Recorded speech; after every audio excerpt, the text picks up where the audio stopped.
চতুর্দিকে আলো কেমন ঝলমল করতেছে, প্রকৃতি কেমন নির্জনভাবে নিবিড়ভাবে সেজে আছে, প্রকৃতি কেমন উপভোগ করতেছে পয়লা বৈশাখের আজকের এই দিনটি পয়লা বৈশাখ এবং সকলকে জানাই পয়লা বৈশাখের শুভেচ্ছা।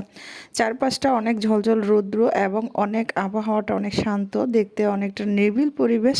পয়লা বৈশাখ উপলক্ষে আজ বিভিন্ন জায়গায় বিভিন্ন অনুষ্ঠান উদযাপিত হচ্ছে, তবে সবাই যে যেখানেই আছে সেখান থেকে পয়লা বৈশাখ উপভোগ করতেছে। আমিও আজ বাসা থেকে আমার পয়লা বৈশাখ উপভোগ করলাম। আমরা বাঙালি, আমাদেরকে বাঙালি বলা হয় এই কারণে, মাছে ভাতে আমরা বাঙালি। পয়লা বৈশাখ মানে পান্তা ভাত আর ইলিশ, কিন্তু আমি আজ পান্তা ভাত আর ইলিশ করিনি, বরঞ্চ অন্য মাছ দিয়ে পয়লা বৈশাখ উদযাপন করলাম। এই যে আমার হাতে দেখতে পাচ্ছেন, এগুলো কি মাছ আপনারা সকলেই জানেন। আমি কিন্তু এই মাছগুলো ভীষণ পছন্দ করি। এই মাছ দিয়ে আমি পয়লা বৈশাখ উদযাপন করব। সাথে থাকবে শাকসবজি, শাকসবজি না খেলে যা চলেই না, বাঙালি সারা বছর শাকসবজি খাবে, এটাই স্বাভাবিক, তাই আমি শাকসবজিও রান্না করব। সকালবেলা রান্নার জন্য যা যা প্রস্তুত করেছিলাম তা একবার আপনাদের কাছে শেয়ার করেছি। এই দেখুন, আমি কিন্তু সকালের নাস্তা স্বরূপ এগুলো তৈরি করেছি, তবে পান্তা ভাত নয়, গরম ভাতের সাথেই শাকসবজি দিয়ে খাবার খাওয়া হবে। দুপুরের জন্য স্পেশাল কিছু রান্না করা হবে পয়লা বৈশাখ উপলক্ষে, যেহেতু বাড়িতে অনেক সময় মেহমান আসে, সেজন্য মাছ মাংস সাথে শাকসবজি এবং অন্যান্য কিছু রান্না করা হয়। আমি এখন খিচুড়ি রান্না করতেছি, সাথে রান্না করব গোস্ত।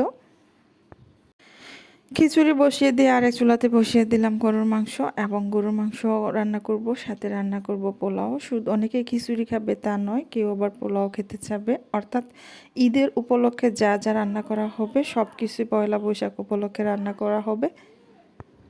ব্যস্ততার কারণে আমি ভিডিওগুলো ওভাবে শ্যুট করতে পারিনি, শর্টভাবে শ্যুট করেছি, যেগুলো আপনাদের কাছে শেয়ার করেছি। পয়লা বৈশাখ উদযাপন করা প্রত্যেকটা বাঙালির মনের আনন্দ বিকাশ পায় এবং প্রত্যেকটা বাঙালি উপভোগ করে পয়লা বৈশাখকে কেন্দ্র করে। আমি কিছু মিষ্টি খাবারও তৈরি করেছি পয়লা বৈশাখ উপলক্ষে, মেহমান যেহেতু আসবে তো সব কিছু আমি তৈরি করেছি।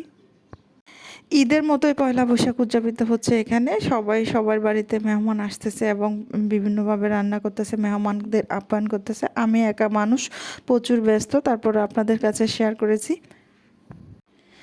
রান্না খাবার তৈরি শেষে সবাই যখন খাবার টাবার শেষ করে, পরবর্তীতে আমরা চেষ্টা করব বিকেলে কোথাও ঘুরতে যেতে। আমি মাছের বাজারে গিয়েছিলাম, ইলিশের দাম দেখে ওখান থেকে চলে আসছি। এত দাম ছিল ইলিশ মাছ, যার কারণে আমি আর ইলিশ মাছ নিয়ে আসিনি। ইলিশ মাছের পরিবর্তে আমি এই কার্প মাছগুলো নিয়ে আসছি। কার্প মাছগুলো খেতেও দারুণ লাগে এবং কার্প মাছগুলো অনেক ভালো, প্রত্যেকটা মাছের ভিতরে ডিম ছিল। তো বিকেলবেলা চলে গেছি ঘুরতে, পয়লা বৈশাখ উপলক্ষে বাড়ির পাশে ঘোরার জায়গা আছে, এখানেই ঘুরতে চলে গেছি সকলে। পয়লা বৈশাখটা আমার এভাবে আমি উদযাপন করেছি। আপনারা কে কীভাবে উদযাপন করেছেন অবশ্যই শেয়ার করবেন আমাদের সাথে।